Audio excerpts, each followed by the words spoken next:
The Story of Civilization, Part 2. The Life of Greece, being a history of Greek civilization from the beginnings and of civilization in the Near East from the death of Alexander to the Roman conquest, with an introduction on the prehistoric culture of Crete by Durant.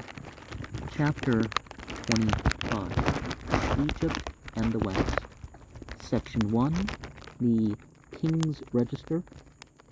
The smallest but richest morsel of Alexander's legacy was allotted to the ablest and wisest of his generals.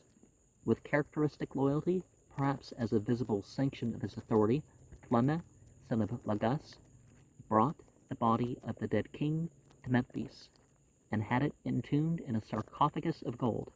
Ptolemy Philadelphus had the sarcophagus removed to Alexandria. Ptolemy Caucus melted down the gold for his use, and exposed the mortal remains of Alexander in a glass coffin. He brought with him also Alexander's occasional mistress, Thais, married her, and had by her 2 sons. He was a plain, blunt soldier, capable both of generous feeling and of realistic thinking, while other inheritors of Alexander's realm spent half their lives in war and dreamed of undivided sovereignty. Ptolemy devoted himself to consolidating his position in an alien country and to promoting Egyptian agriculture, commerce, and industry. He built a great fleet and made Egypt as secure against naval attack as nature had made it almost unassailable by land. He helped Rhodes and the leagues to preserve their independence of Macedon, and so won the title of Soter. Only when, after 18 years of labor, he had firmly organized the political and economic life of his new realm, did he call himself king in 305 BCE. Through him and his successor, Greek Egypt established its rule over Crene, Crete, the Cyclades, Cyprus, Syria, Palestine, Phoenicia, Samos, Lesbos, Samothrace, and the Hellespont. In his old age, he found time to write astonishingly truthful commentaries on his campaigns, and established about 290 BCE the museum and library that were to make the fame of Alexandria. In 285, feeling his 82 years, he appointed his second son, Ptolemy Philadelphus, to the throne, yielding the government to him, and took his place as a subject in the young king's court. 2 years later he died. Already the fertile valley and delta had poured great wealth into the royal treasury. Ptolemy I, to give a dinar to his friends, had to borrow their silver and rugs. Ptolemy II spent $2.5 million, 1939 US, on the feast that climaxed his coronation. The new pharaoh was a convert to the philosophy of Corena, and was resolved to enjoy each monochronos hedon, every pleasure the moment gave.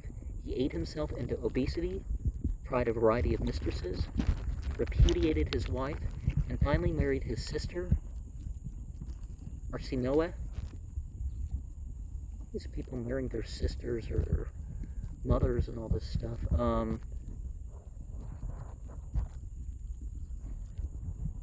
I wonder why there was, they couldn't uphold dynasties too long.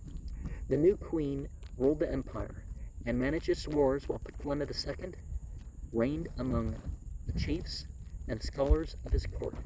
Following and improving upon the example of his father, he invited to Alexandria as his guests famous poets, savants, critics, scientists, philosophers, and artists, and made his capital beautiful with architecture in the Greek style. During his long reign, Alexandria became the literary and scientific capital of the Mediterranean, and Alexandrian literature flourished as it would never do again. Nevertheless, Philadelphus was unhappy in his old age. His gout and his cares increased with the extent of his wealth and his power. Looking out from his palace window, he saw and envied a beggar who lay at ease in the sun on the harbor dunes, and he mourned aloud Alas, that I was not born one of these. Haunted by the fear of death, he sought in the lore of the Egyptian fleet the magic elixir of eternal life. He had so enlarged and lavishly financed the museum and library that later history named him as their founder. In 307, Demetrius of Phalerum, expelled from Athens, had taken refuge in Egypt. 10 years later, we find him at the court of Ptolemy I. It was he, apparently, who suggested to Ptolemy Soter that the capital and the dynasty be made illustrious by establishing a museum, i.e. a house of the muses, i.e. of the arts and sciences, which would rival universities of Athens. Inspired probably by Aristotle's industry in collecting and classifying books, knowledge, animals, plants, and constitutions, Demetrius appears to have recommended the erection of a group of buildings capable not only of sheltering a great collection of books, but also of housing scholars who would devote their lives to research. The plan appealed to the first two Ptolemies, funds were provided, and the new university slowly took form near the royal palaces. There was a general mess hall where the scholars seemed to have had their meals. There was an exedra, or lecture hall, a court, a cloister, a garden, an astronomical observatory, and the great library. The head of the entire institution was technically a priest, since it was formally dedicated to the muses as actual goddesses. Living in the museum were four groups of scholars, astronomers, writers, mathematicians, and physicians. All of these men were Greeks, and all received a salary from the royal treasury. Their function was not to teach, but to make researches, studies, and experiments. In the latter decades, as students multiplied about the museum, its members undertook to give lectures, but the museum remained to the end an institute for the advanced studies rather than a university. It was, so far as we know, the first establishment ever set up by a state for the promotion of literature and science. It was the distinctive contribution of the Ptolemies and Alexandria to the history of civilization. Ptolemy Philadelphus died in 246 after a long and largely beneficent reign. Ptolemy III, Euergetus, well-doer, was another. Thothmes III. Thoth is Jehoshaphat, but Thoth is the Greek version of the name. Intent on conquering the Near East, he took Sardis and Babylon, marched as far as India, and so effectually disorganized the Seleucid Empire that it crumbled at the touch of Rome. We shall not follow the record of his wars, for though there is drama in the details of strife, there is a dreary eternity in its causes and results. Such history becomes a menial attendance upon the vicissitudes of power, in which victories and defeats cancel one another into a resounding zero. Euergetus' young wife, Berenice, gave thanks for his successes by dedicating a lock of her hair to what was considered to be gods. The poet celebrated the story, and the astronomers lauded her to the skies by naming one of the constellations Coma Berenices, Berenice's hair. Ptolemy IV, Philopator,